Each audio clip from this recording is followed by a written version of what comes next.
Here's how you gap a spark plug. Go down to any auto parts store and get one of these little gauges real cheap. They're like $1. And then this is optional, but I like to use feeler gauges just to double check it. And you insert it in the gap like that. And you can see this one's supposed to be 30 thousandths. And it's right at 30 thousandths. Now I take my feeler gauge and insert my feeler gauge, and there's a resistance, but it's perfectly gapped.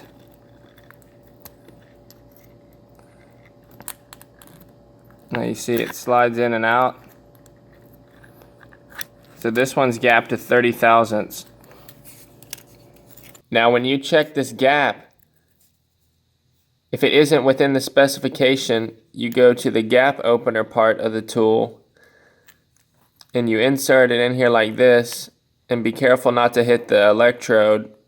If you have a precious metal plug, like a platinum plug or an iridium plug, you just come in here like this and you pry away from the plug to open it, and then you recheck your gap.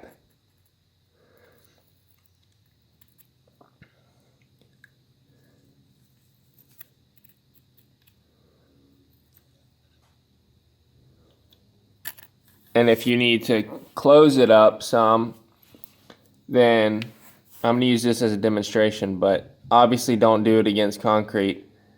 You tap it on a block of wood or tap it on a wooden workbench or whatever, you know, barely, just a little bit, and that'll close your gap up. And then you come up here, recheck it again, and then check it with appropriate size feeler gauge, and just keep doing that until it's within the specification. Now you're going to want to make sure you gap every spark plug, because they come out of the box. People say they're pre-gapped, but I'd always check it, because you never know what it's going in, what it's pre-gapped to or anything. Just always gap it. That way you know it's always right. But yeah, like I said, these tools are real cheap. You can get a set of feeler gauges for probably like $5 to $8, and this is probably like $1.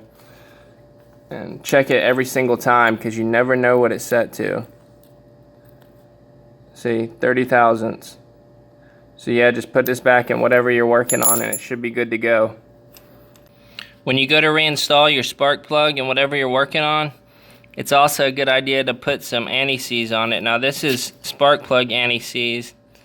It's gray in color, silver in color. As you can see, don't use copper anti-seize, because you don't want to mix copper and aluminum. This is aluminum head on this motor. Make sure you use aluminum anti-seize, that way it doesn't get stuck in there when you put it back in. Alright guys, thanks. Like, subscribe if y'all enjoyed this video. Later.